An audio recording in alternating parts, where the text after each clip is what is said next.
Neha Kamble, on behalf of Manikchand Pahade Law College, extend a very warm welcome to you all. I know everybody is quite tense and anxious and are desperately waiting for the results. But to relieve you of your tension and anxiousness, we will take you into the world of drama. Drama. When we think about it, the first person that comes to our mind is William Shakespeare, the most extraordinary creator of emotions in the human history. His many masterpieces are even remembered and staged in the present times. Today, we present before you a scene from his notable play, The Merchant of Venice. Believed to have been written in between 1596 and 1598. It is most remembered for its dramatic scenes, romance, action, suspicion, the bond of true friendship, and above all, justice. Justice is conscious, and the quest of justice without mercy will put into one's own damnation. That is what this play is all about. The story starts with Antonio, a merchant in the city of Venice, who is a kind-hearted and generous man, respectable by all.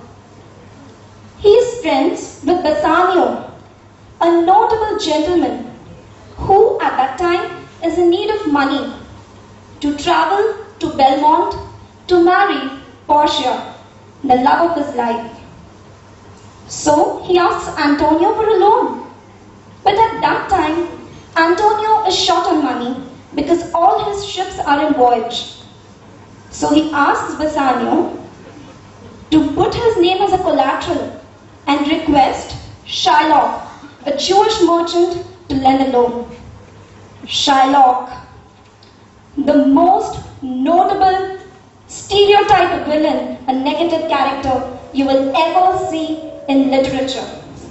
A scrupulous, money-grabbing, vindictive and cold-hearted man. Shylock does agree to give the money, but at a very price, a very unusual price.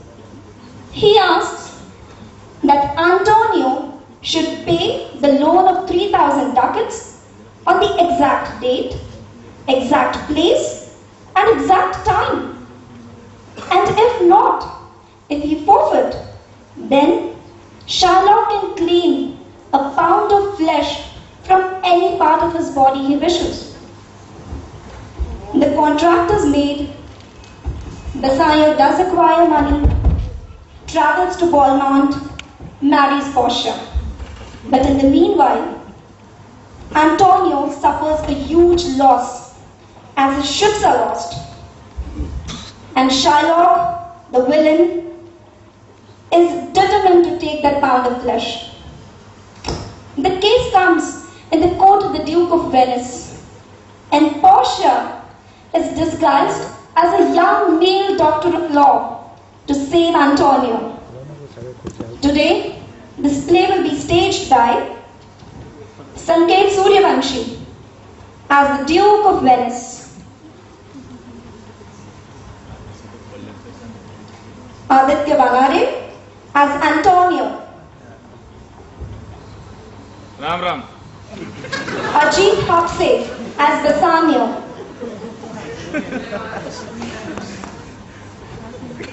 Sonam Agarwal as Grisanio, Obaid Sayyad as Shylock, Amrita Kaur Johar, Portia, and Satpreet Kaur Silidar as the clerk. So, ladies and gentlemen, we present before you the Code of Justice from the Merchant of Venice.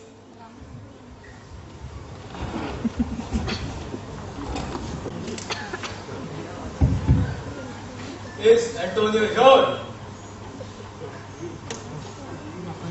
Yes, Your Grace. Me and my friends, Bassanio Persian you are here, and I am ready.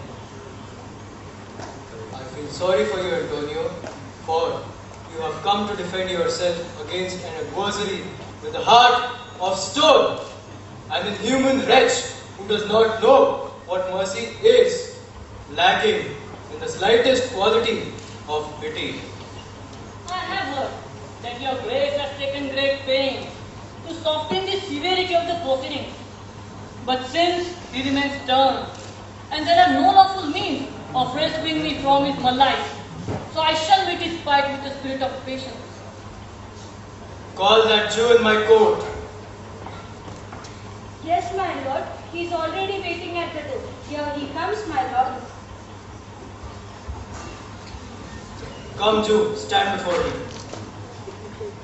Shylock, everyone thinks, and I also think myself, that you only keep on with this revengeful act until the case is in its last stage.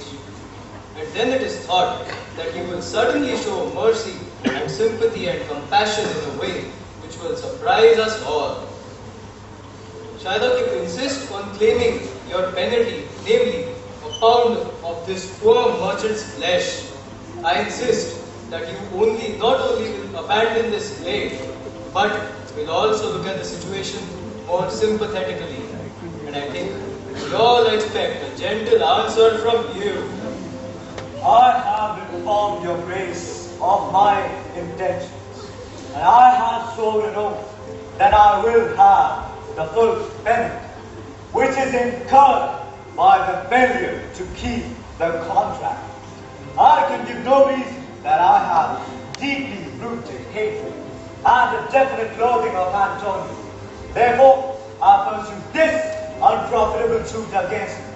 Now, is that a sufficient answer? This is not a satisfactory answer at all. You unfeeling man, to excuse the quality of your actions. I am under no obligation to make my answer please you. Does it follow that a man has to kill anything that he does not like? Is there any man who will not kill the thing that he truly hates? Every fault did not be turned at once into the cause for hatred. What? Would you give an enemy a chance to hurt you a second time? Please do not try to argue with this man. You might as well stand on the seashore and ask the tide not to rise so high as usual. You might as well attempt the hardest thing in the world rather than attempt a thing still harder to soften the heart of the Jew. So I beg of you, make him no more of us and try no further steps. But with all due speed, put the judgment into execution on me by letting the Jew have his wish. I shall give you 6,000 ducats instead of your 3,000. Huh! If each one of your 6,000 ducats was divided into 6 and each pound was a ducat, still I insist on fulfillment of my bond. Shylock, how can you hope for God's mercy if you do not show mercy to others? What judgment can be passed against me when I have done no wrong? You Christian people have many slaves which you have purchased and you treat them as slaves and as your property. This is just what I reply to you. This pound of flesh which I claim from Antonio has been bought by me and I insist on having it. If you refuse me, then may Allah head up to shame. You old scoundrel! On the strength of my authority, I may adjourn this court right at this moment. Unless Valerio, a learned doctor of law for whom I have called for to solve our issue today, arrives here. Yes, my lord. He is waiting with the letters, having just arrived from Padua. Bring me the letters and call him inside, love. Yes, my grace. Cheer up, Antonio. Cheer up. Be brave. Still I shall let the Jew have all my blood, flesh, and bones also, before I allow you to lose a single drop of blood on my account. My friend, I am like a sick sheep in the herd, more liable to get than the others. The weakest fruit falls sooner from the tree, and let that be my fate.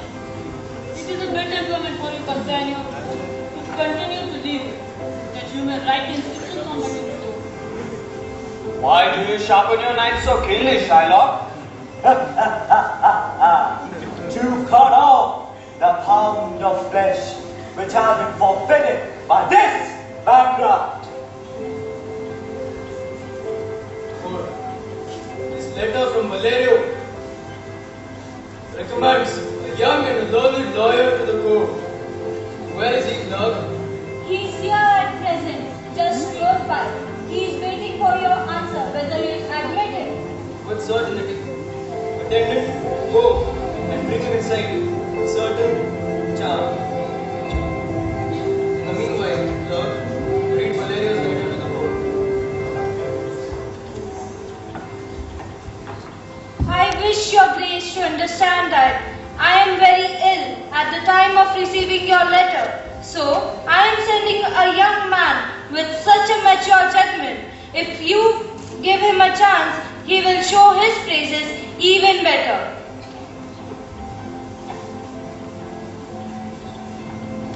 Very well.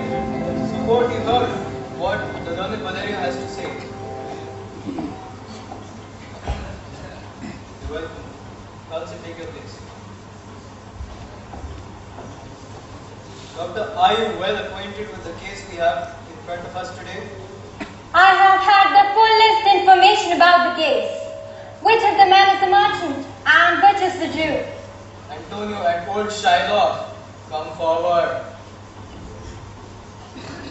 Is your name Shylock? Thy name is Shylock. The suit which you have brought here is strange in nature, and yet is such that the laws of Venice cannot take steps against you for the course you follow.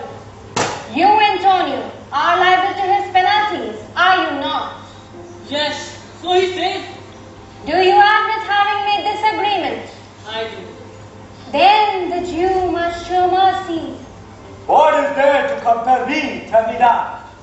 Mercy is a blessing which cannot be compelled.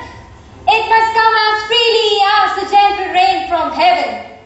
It is doubly blessed. It blesses the person who shows it and also him who receives it. It is the greatest quality even with the most powerful men. So Jew, although you demand this in the name of strict justice, remember, if we were all judged with strict justice by God, none of us would be saved. I take responsibilities of my own hands. I ask for the penalty which is allowed by the laws, which has become due owing to the breach of our agreement. Is Antonio not able to pay the money?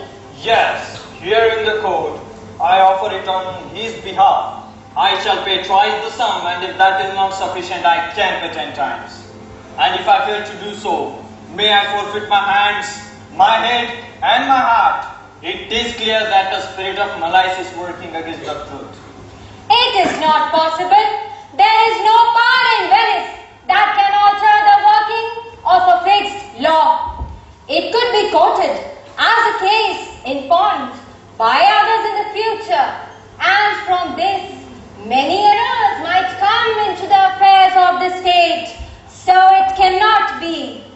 Why, this noble judge is the second Daniel of the Jews. A second Daniel. Oh, noble judge, how much I respect you.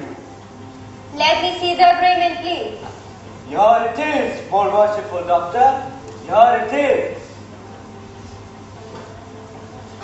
Shylock, a sum of equal to 3 times the amount due has been offered to you.